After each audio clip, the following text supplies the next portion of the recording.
Welcome to this quick 2025 guide on how to download your CV from Europass. Whether you're preparing for a job application, updating your professional profile, or simply trying to save a clean copy of your resume, Europass makes it simple, but only if you know where to look. In this tutorial, I'll walk you through the updated steps so you can download your CV in just a few clicks.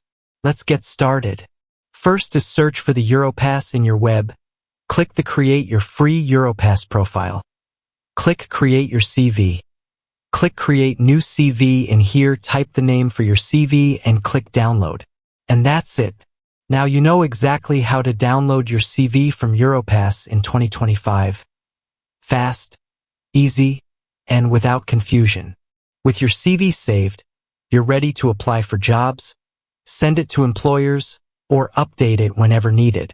If this guide helped you, feel free to share it and check out more of my step-by-step tutorials. Thanks for watching, and see you next time.